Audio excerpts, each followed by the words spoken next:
Hello বন্ধুরা, সবাইকে welcome আমাদের এই নতুন চ্যানেল স্কিল বাংলাতে। আমি শুভাশিস ভট্টাচার্য চলে এসেছি আজকে একটা নতুন এপিসোড নিয়ে, যেটা একটুখানি টেকনোলজিক্যাল, কিন্তু আমাদের ভারতের গর্ব করার মতন বিষয়। অ্যাজ আ ভারতীয় এই খবরটা শুনে যদি গর্ববোধ না হয়, তাহলে অবশ্যই নিজের উপর চিন্তন করার দরকার আছে। আজকে যেটা নিয়ে কথা বলবো সেটা হলো এমএএমসিএ। এই এএমসিএ কি? এই এএমসিএ হলো ভারতের পঞ্চম জেনারেশন ফাইটিং জেট বা ফাইটার জেট বা ফাইটার প্লেন বা ফাইটার এয়ারক্রাফট। কেন এটা নিয়ে এত গর্ব করার বিষয়? কারণ পৃথিবীর সব থেকে টিপিক্যাল টেকনোলজি যদি কোনো কিছুতে ব্যবহার হয়ে থাকে, সেটা হলো এই এয়ারক্রাফট, যেটা পঞ্চম জেনারেশন এয়ারক্রাফট। আর কি বৃত্তান্ত, কি বিষয়, চলো আমরা একটু ভিতরে ঢুকে দেখে নিই। তার আগে আমার পরিচয় দিয়ে নিই। আমি শুভাশিস ভট্টাচার্য, প্রায় 8 বছর ধরে আমি পড়িয়ে আসছি। আমি এই এক্সামগুলোর জন্য বায়োলজি পড়িয়ে থাকি, সায়েন্স আমার স্ট্রিম। তো এই জিনিসটা আমি একটু তোমাদের বেটার বোঝাতে পারবো, তাই জন্য এই ভিডিওটা আমি নিয়ে এসেছি। আদারওয়াইজ তোমাদের এই চ্যানেলে তো শুভদীপ স্যার ভিডিও নিয়ে আসেই, এবং শুভদীপ স্যার অবশ্যই সেরা। তো চলো শুরু করা যাক আজকের এই টপিক, যেটা হচ্ছে এএমসিএ। এই এএমসিএ জিনিসটা কি? এই এএমসি এর ফুল ফর্ম হচ্ছে advanced medium combat aircraft. Advance medium, medium মানে এগুলো সাইজে ছোট হয়। কেন স্যার এগুলো সাইজে খুব বড় কেন হয় না? কারণ এগুলো হলো স্টিলথ বিমান। এই স্টিলথ বিমান জিনিসটা কি? স্টিলথ মানে লুকোনো। যে লুকিয়ে কোনো জায়গায় প্রবেশ করবে এবং সেখানে গিয়ে সব ধ্বংস করে দিয়ে চলে আসবে, এটাকে বলা হয় স্টিলথ বিমান।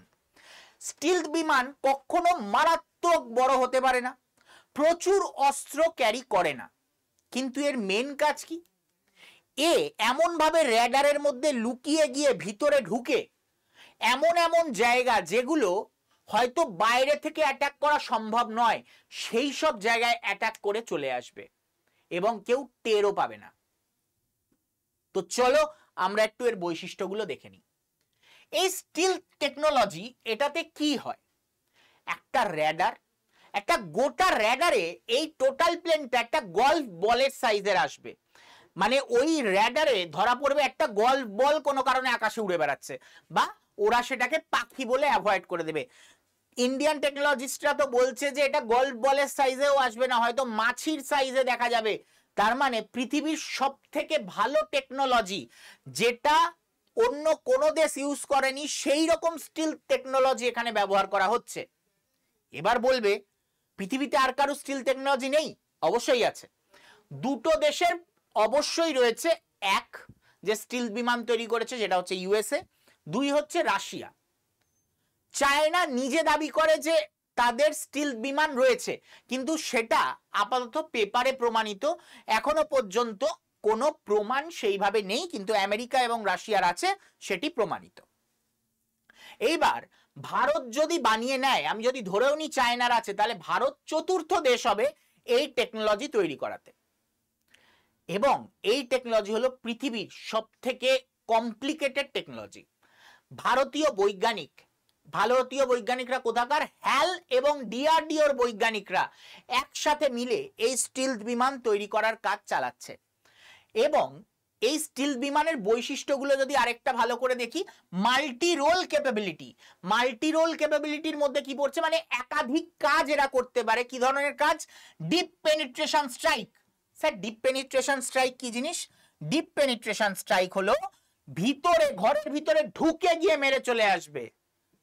মানে এর তো আগেও করতো, কিন্তু আগে করলেও সেটা র্যাডারে ধরা পড়ে যেত। এইবারে আর ধরা পড়ার কোনো সিন নেই। কেন? ডিপ পেনিট্রেশন স্ট্রাইক কত কিলোমিটার?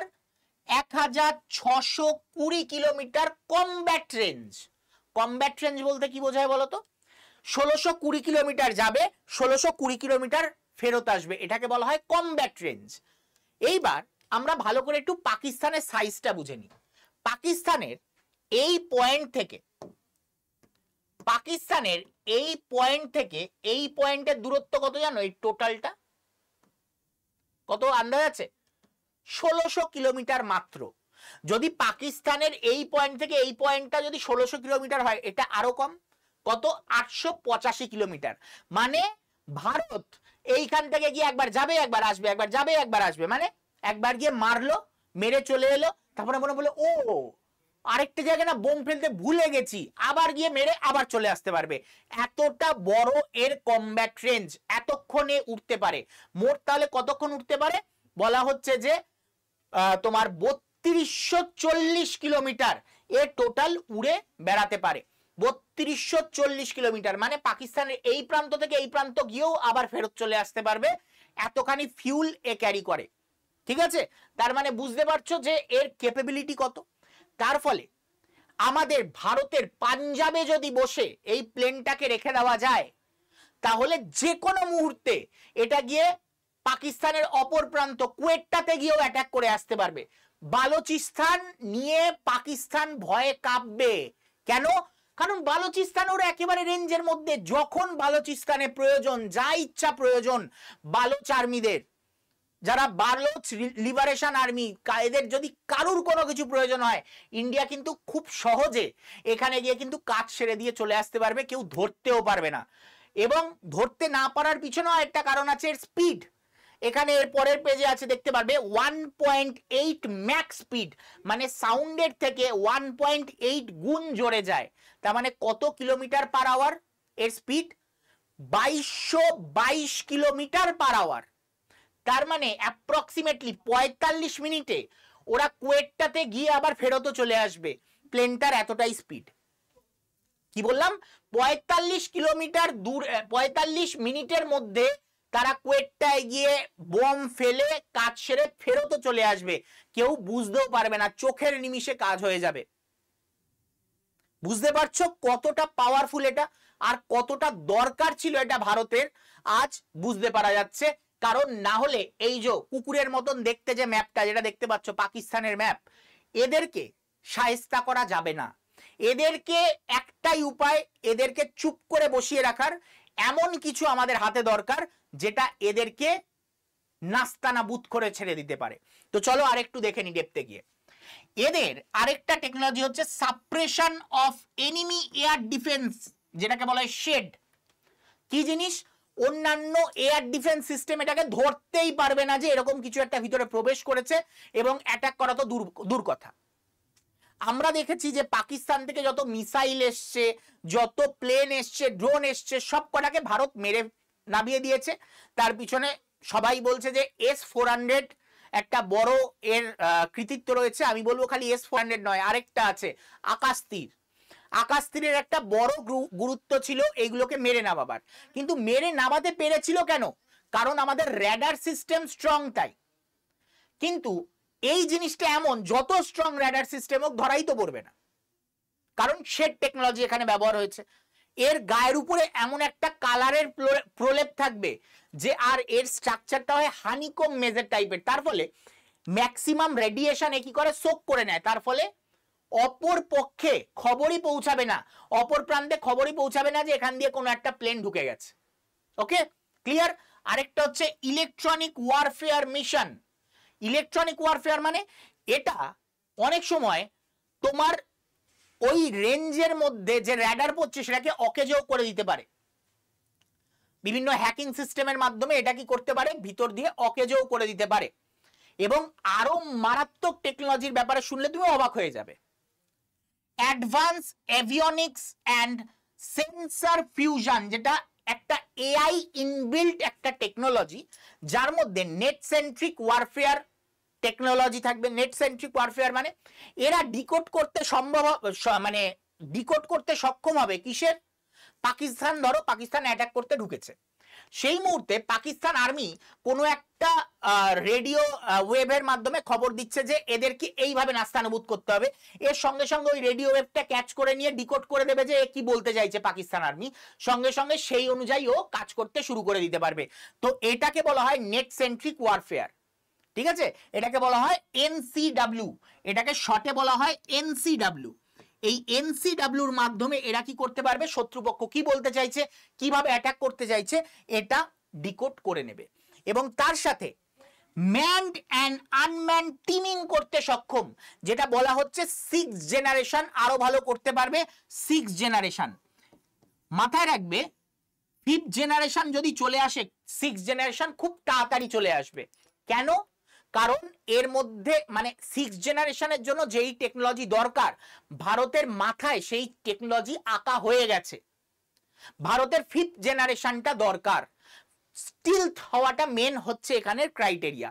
স্টিলথ হয়ে গেলে বাদবাকি এইগুলো হয়ে যাবে, কারণ ভারতে যে মাথার ইঞ্জিনিয়াররা বসে আছে পৃথিবীতে কোথাও সেই মাথার ইঞ্জিনিয়ার তুমি পাবে না। এমনকি সারা পৃথিবী ভারতের ইঞ্জিনিয়ার হায়ার করে নিয়ে যায়। খালি ভারত নয়, ভারত চায়না এই দুটো দেশ থেকে ইঞ্জিনিয়ার হায়ার করে নিয়ে যায়, মানে মাথা হায়ার করে নিয়ে যায় সেই দেশে। তোমরা এটার সাথে একমত কিনা অবশ্যই কমেন্টে জানিও, যে ভারতের সব থেকে ভালো মাথা পাওয়া যায় এই দেশে। হয়তো এই দেশের কোনো কারণে আর্থিক মানে সে সাহায্য পায় না বলে তাকে বিদেশে চলে যেতে হয়, কিন্তু সব থেকে ভালো মাথা এই দেশেই রয়েছে। সেইটা তোমাকে প্রমাণ করে দেবে 6 জেনারেশন যখন সারা পৃথিবীর সবার আগে 6 জেনারেশন ভারত আনবে, সেই মুহূর্তে প্রমাণ হয়ে যাবে। আর অপরদিকে যে বাংলাদেশি ভাইরা, হাই হ্যালো, হ্যাঁ তোমরা তো সারাদিন সবার পিছনে লাগতে ব্যস্ত, এইগুলো দেখে তোমরা নেগেটিভ কমেন্ট করবে। তো প্লিজ নেগেটিভ কমেন্ট করে যাও, এবং ভারতীয় ভাইরা যারা এই ভিডিওটা দেখছো তারা অবশ্যই তাদের জবাব দিয়ে দিও তোমাদের ভাষায়, ভদ্র ভাষায় দিও। কারণ জানি বাংলাদেশি যারা দেখছে তারা অভদ্র হতে পারে, কিন্তু আমরা ভারতীয়রা সব সময় কি বলি? আমরা সব সময় একটাই কথা বলি যে অতিথি ভগবান, ভগবানের মতন তাকে কি করবে? উত্তর দেবে, কিন্তু উত্তরটা কড়া ভাষায় হওয়া দরকার, কিন্তু ভাষা সংযম রেখে। ঠিক আছে? কমেন্ট বক্সে যারা যারা এরকম খারাপ কথা বলবে ইন্ডিয়ার ব্যাপারে জবাব অবশ্যই চাই। আসছি এবার ম্যানড অ্যান্ড আনম্যানড টিমিং এই জিনিসটার ব্যাপারে। ধরো আমি হচ্ছি তোমার এই স্টিল টেকনোলজির যে বিমান অ্যামকা, আমি অ্যামকা উড়ে যাচ্ছি, আমার সাথে আরো 20-25টা ড্রোনকে পাঠানো হয়েছে, এবং এই ড্রোনটা কন্ট্রোল হচ্ছে কার মাধ্যমে? অ্যামকার মাধ্যমে। অ্যামকা যেরকম ইনস্ট্রাকশন দেবে ওই ড্রোন বিমানগুলো সেই অনুযায়ী গিয়ে অ্যাটাক করবে। মানে অ্যামকা থেকে ইনস্ট্রাকশন দিচ্ছে যে পিছনে 12টা বিমান আছে, বলে দিল 4টে বিমান ডান দিকে চলে গিয়ে অমুক জায়গায় অ্যাটাক করো, ওই অনুযায়ী কোডিং করে দেবে যে এইখানে গিয়ে অ্যাটাক করবে, এইদিকে 4টে বিমান ওই দিকে গিয়ে অ্যাটাক করবে, এবং বাদ বাকি যে 4টে বিমান আছে সে আমার পিছনে এসে আমার সাথে অ্যাটাক করতে থাকবে। তো সেই অনুযায়ী এটা কন্ট্রোল হবে। এটাকে বলা হয় ম্যানড, মানে যদি মানুষ এটাকে কন্ট্রোল করছে প্লেনে বসে সেটাকে বলবে ম্যান টিমিং, এবং যদি প্লেনে কোনো যাত্রী না থাকে মানে এই প্লেনটা যাত্রী ছাড়াও ওড়াতে সক্ষম, তো সেটাকে বলবে আনম্যান টিমিং, যে এই প্লেনটার মধ্যেও কেউ নেই এবং তার সাথে যে ড্রোনগুলো উঠছে তার সাথেও কেউ নেই। এই রকম ম্যান অ্যান্ড আনম্যান টিমিং করতে সক্ষম এই বিমান। অসাধারণ না? এরপরে চলে আসো ফিউল ক্যাপাসিটিতে। ফিউল ক্যাপাসিটি কত? 6.5 টন অফ ফিউল, মানে 6.5 টন এ ফিউল ক্যারি করতে সক্ষম। মিড এয়ার রিফিউলিং, এটা খুব কমন ব্যাপার হয়ে গেছে এখন, মিড এয়ার রিফিউলিং। তো মিড এয়ার রিফিউলিং করলে সেটা 3240 কিলোমিটার নয়, আরো বেশি উঠতে পারবে।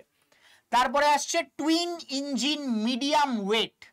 টুইন ইঞ্জিন মিডিয়াম ওয়েট মানে এখানে দুটো ইঞ্জিন থাকবে মিডিয়াম ওয়েটের।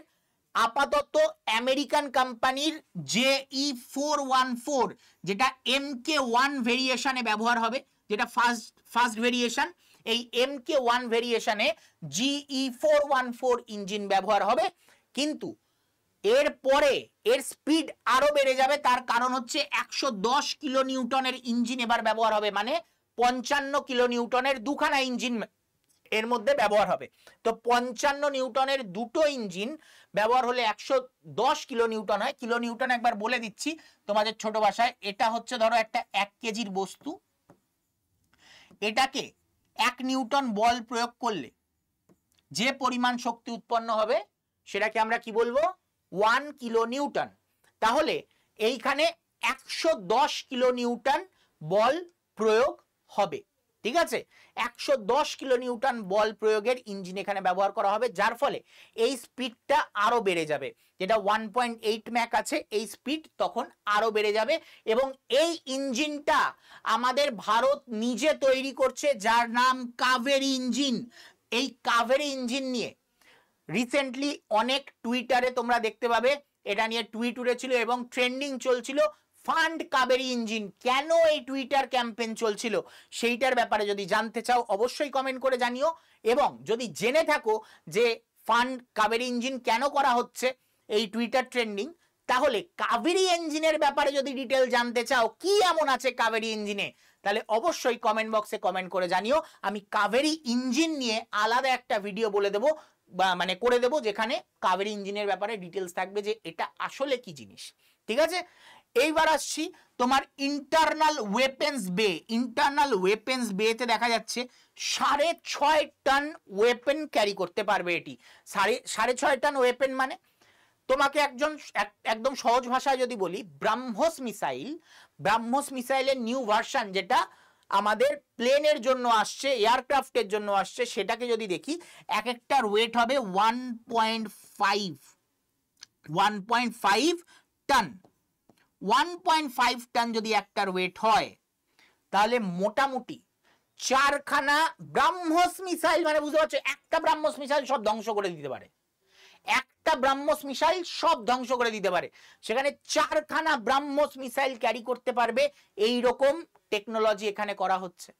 তার মানে বোঝো যে কি পরিমাণ মানে এর ক্ষমতা, এই প্লেনের ক্ষমতা। যেখানে এটা মিডিয়াম সাইজ এয়ারক্রাফট, এটা যদি লার্জ সাইজ এয়ারক্রাফট হয় তো কি হবে ভগবান জানে। এইবার ভাবনার বিষয়, এই এয়ারক্রাফটটা চলে এলে এই এয়ারক্রাফটকে রাখতে হবে কোথায় কোথায়, যাতে ভারতের স্ট্র্যাটেজিক স্ট্রেংথ খুব স্ট্রং হয়ে যায়। সেটার জন্য অবশ্যই জম্মু কাশ্মীর একটা ইম্পর্টেন্ট জায়গা, যেখান থেকে আমাদের পিওকে কে কন্ট্রোল করতে হবে। তার সাথে পাঞ্জাব, খুব সহজে পুরো পাকিস্তান আমাদের আন্ডারে চলে আসবে, যখন ইচ্ছা যেমন ইচ্ছা আমরা সেই অনুযায়ী পরিচালনা করতে পারবো। হরিয়ানা খুব ভালো একটা জায়গা, তবে পাঞ্জাব বেটার অপশন হরিয়ানার থেকেও। আর এই দিকে বাংলাদেশকে একটুখানি ওই মানে বাংলাদেশ অনেকটা কিসের মতন বলতো, দুধু ভাতু আমাদের কাছে বাংলাদেশ হলো দুধু ভাতু। ওকে নিয়ে মাথা ব্যথা করার দরকার নেই, তবুও জোরহাট গুয়াহাটির এখানে যদি একটাও দাঁড় করিয়ে রাখা যায় না, ওই যে বাংলাদেশের যে নোবেল জয়ী ব্যক্তি, সে একটুখানি পাগলামিটা কমতে পারে, আর কিছুই নয়। এমনিতেই তো মানে পিছনে হাঁক ডাক বেশি, সামনে এলে তো এমনিতেই চুপসে যায়। যাই হোক, এই 3টে জায়গার মধ্যে যে কোনো একটা জায়গায় যদি একটা ওই এয়ারক্রাফট রেখে দেওয়া যায়, এদের একেবারে কোট আনকোট এদের বাবারও ক্ষমতা নেই এই প্লেনটাকে আটকাতে পারে। ওদের কাছে এরকম টেকনোলজিও নেই। হ্যাঁ, গুলতি নিয়ে দাঁড়িয়ে থাকতে পারে, যে প্লেন উড়ে যাচ্ছে একটু 2-4টে গুলতি ছুটবো, এটা হতে পারে, এর থেকে বেশি কিছু তো হবে না। এদের কাছে এর থেকে বড় টেকনোলজি তো নেই। যাই হোক, এই কটা জায়গা এবং তার সাথে জয়সালমীর একটা ইম্পর্টেন্ট জায়গা, এই কটা জায়গার কোনো জায়গায় যদি কয়েকটা মানে বসিয়ে দেওয়া যায় এই প্লেন, এই কয়েকটা জায়গায় কমিশন করে দেওয়া যায়, ব্যাস বাদ বাকি কাজ হয়ে যাবে। এছাড়াও এটা মেনলি ব্যবহার করবে কারা? Indian navy. আমাদের ইন্ডিয়ান নেভি এটি মেনলি ব্যবহার করবে। ম্যাক্সিমাম নেভির ব্যবহারের জন্য এটা করা হচ্ছে। কেন? নেভি এটা এয়ারক্রাফট ক্যারিয়ারে নিয়ে গিয়ে খুব ইজিলি, এক তো এয়ারক্রাফট ক্যারিয়ারের মধ্যে ক্যারি করবে, কেউ ধরতেও পারবে না, আর একেবারে বর্ডারে গিয়ে কাজ সেরে দিয়ে আসতে পারবে, এরকম কয়েক মিনিটে কাজ হয়ে যাবে। তো তাই জন্য ইন্ডিয়ান নেভি ম্যাক্সিমাম এটা ক্যারি করবে। স্টিল বিমান ম্যাক্সিমাম নেভিরাই ক্যারি করে। বর্তমানে দেখবে কেরালায় অলরেডি একটা রয়্যাল নেভির, যেটা ইউকে রয়্যাল নেভির প্লেন অলরেডি আটকে আছে, যেটা ইউএস এর বিমান, স্টিল বিমান, সেটা আটকে আছে, তাই না? তো এইগুলোর নেভি ম্যাক্সিমাম ক্যারি করে। অবশ্যই এয়ারফোর্সের কাছেও থাকবে, কিন্তু নেভি এগুলো ম্যাক্সিমাম ক্যারি করে থাকে, এবং নেভির জন্য এই প্লেনটা best of the best plane হতে চলেছে। এমনকি পৃথিবীর যে প্লেনগুলো রয়েছে, যে এয়ারক্রাফটগুলো রয়েছে স্টিল, তার থেকেও বেটার অপশন এটি হতে চলেছে। তো তোমরা দেখতে পাচ্ছ যে বাংলাদেশের কোন কোন পয়েন্ট, এই পয়েন্টগুলোতে যদি আমাদের প্লেন এখানে দাঁড়িয়ে থাকে, এখানেও একটা আমাদের কলকাতা রিজিয়নেও এখানে বেস রয়েছে, ব্যারাকপুরের এখানে, পলতার এখানে বেস রয়েছে, এগুলো তো সাব বেস কিছু কিছু রয়েছেই, মানে মেইন বেস হচ্ছে এইগুলোতে যদি একটা একটা করে দাঁড় করিয়ে রেখে দেওয়া যায়, বাংলাদেশ নড়তেও পারবে না, চড়তেও পারবে না। কি করবি করে দেখা, তুই একবার করে দেখা, চাইলে করতেও পারবে না কিছু, নড়তে চড়তেই পারবে না, ঠিক আছে?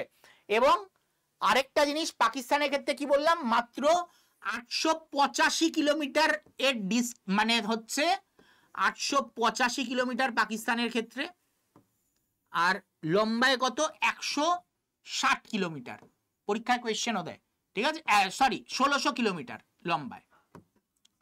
তো ভাবো এইখান থেকে এখানে গিয়ে কত সহজে, এখানে এই প্রান্তে আছে কুয়েটটা, এই প্রান্তে কি আছে কুয়েটটা, তো কুয়েটটা প্রান্ত মানে একেবারে এই দিকের প্রান্ত কুয়েটটা, মানে পাঞ্জাবে বসে কুয়েটটাতে আরামসে অ্যাটাক করা যাবে, মানে আরামসে যাবে চলে আসবে, কেউ ধরতেও পারবে না, 45 মিনিটে মিশন কমপ্লিট। মানে বুঝতে পারছো পাকিস্তানের ক্ষেত্রে, বাংলাদেশকে তো ধরিই না খাতার মধ্যে, ঠিক আছে, বাংলাদেশ ধরার মতন নয়, পাকিস্তানের ক্ষেত্রে 45 মিনিটে কাজ শেষ। এবার পাকিস্তান ঠিক করছে যে স্টিল বিমান কিনবে চায়নার থেকে, নিয়ে দেখা ওই চায়নার বিমান চালাতে পারবি কিনা তুই দেখ, চায়নার বিমান উড়লো পড়ে গেল, ওই চায়নার বিমানের থেকে আমাদের দেশের ঘুড়ি অনেক বেশি ভালো, বেশিক্ষণ উড়বে, ঠিক আছে। চলো যাই হোক, আজকের এই ভিডিওটা এতটাই, এবং কম্প্যাক্ট ভিডিও ছিল। এইরকম ভিডিও যদি আরো চাও তাহলে অবশ্যই কমেন্ট বক্সে কমেন্ট করে জানাতে পারো। আর তোমাদের জন্য যারা যারা স্টক মার্কেট শিখতে চাও, স্টক মার্কেট জেনে সেখানে ইনভেস্ট করতে চাও, তো তাদের জন্য আমাদের কোর্স রয়েছে, যেটা হচ্ছে স্টক মার্কেটের কোর্স। এই কোর্সে তোমার যদি ভর্তি হতে হয়, তুমি এই নাম্বারটা এখানে তোমরা দেখতে পাচ্ছ, এই নাম্বারে হোয়াটসঅ্যাপ করতে পারো যে স্যার আমি এই ব্যাচে ভর্তি হতে চাই, কিভাবে ভর্তি হব একবার গাইড করে দিন। আর যদি নিজে কিনতে চাও অবশ্যই কিনতে পারো Y229 কোড ইউজ করে। কোন কোড? Y229, এই কোড ইউজ করে পারচেস করতে পারো। তোমার অরিজিনাল দাম দেখাবে 3599, কিন্তু পড়বে কত? 3464 টাকা তোমার এটার দাম পড়বে। তো অবশ্যই তোমরা পারচেস করতে পারো, আমি স্টেপ বাই স্টেপ বলেও দিচ্ছি। তোমরা ফার্স্টে আড্ডা 247 অ্যাপটাকে ডাউনলোড করবে, তারপরে ক্যাটাগরি স্টেট এক্সাম চুজ করবে, তারপরে ওয়েস্ট বেঙ্গল স্টেটে চুজ করবে ওয়েস্ট বেঙ্গল, তারপরে ল্যাঙ্গুয়েজ চুজ করবে ইংলিশ, এবং লগ ইন করবে ইমেল আইডি এবং ফোন নাম্বার দিয়ে। অ্যাপটা লগ ইন হয়ে গেল। এইবার কিভাবে পারচেস করবে? অ্যাপটাকে এইরকম দেখাবে দেখতে, এই যে অ্যাপটাকে এরকম দেখাচ্ছে, এখানে দেখতে পাবে তোমার স্টোর বলে অপশন রয়েছে, এই স্টোর অপশনে গিয়ে ক্লিক করবে। স্টোর অপশনে গিয়ে ক্লিক করলে এইরকম একটা পেজ ওপেন হবে, যেখানে এখানে তুমি সার্চ বার পাবে, মিডিলে এই অংশটা দেখতে পাবে, এই মিডিলের এই অংশটায় এই যে এই অ্যারোর জায়গাটায় ক্লিক করবে। ক্লিক করলে তোমার ওখানে স্কিল ডেভেলপমেন্ট বলে একটা পার্ট দেখাচ্ছে, এর উপরে গিয়ে ক্লিক করবে। যেই মুহূর্তেই ক্লিক করবে, সঙ্গে সঙ্গে এখানে স্টক বলে যে ভিডিওটা আছে, স্টক বলে যে কোর্সটা আছে সেটা তুমি দেখতে পাবে। এই স্টক কোর্সটা হিন্দি ভাষায় এবং ইংলিশ ভাষায় মিক্সড আপ করে দেওয়া, কারণ আর এখানে তোমাদের তার সাথে রবিবার করে যে ক্লাসটা হবে সেটা হবে বাংলা ভাষায়, ঠিক আছে। তো এই রইল তোমার মানে কোর্সটা। এই কোর্সের উপর ক্লিক করো, তোমার দাম দেখাচ্ছে 3554 টাকা। এবার এইখানে দেখো তোমার কুপন কোড অ্যাপ্লাই করতে বলছে, তো এর উপরে গিয়ে ক্লিক করো। ক্লিক করলে এখানে কোড দিতে হবে, কোন কোড দেবে ভালো করে লিখে নাও, অনেকে ভুল লেখো, Y219 করে দাও, Y229, এই Y229 কোড ইউজ করো অ্যান্ড অ্যাপ্লাই করো। যেই মুহূর্তে অ্যাপ্লাই করে দেবে, সঙ্গে সঙ্গে কি হয়ে যাবে, Y229 কোড অ্যাপ্লাই করলেই দাম তোমার কমে যাবে। কত হয়ে গেল? 3464 টাকা। এইবার করে দাও বাই নাও। যেই মুহূর্তে বাই নাও করবে, দেখো এখানে অপশন চলে এলো, ম্যাক্সিমাম ক্ষেত্রে সবাই ইউপিআই দিয়ে বাই করে, ইউপিআই অপশনে ক্লিক করো। ইউপিআই এ ক্লিক করলে তোমরা এখানে গুগল পে বলে অপশন পাবে, ফোন পে পাবে, তুমি যেটা দিয়ে করতে চাও সেই অপশন পেয়ে গেলে ওখানে ক্লিক করে পে করে দাও। অথবা তোমার যদি মনে হচ্ছে আমার দাদা, কাকা, বাবা, জেঠু কারুর ফোন থেকে কিনবো, বা এমন কারুর থেকে কিনবো যার অনলাইন আছে, আমার নিজের অনলাইন নেই, তাতেও করতে পারো।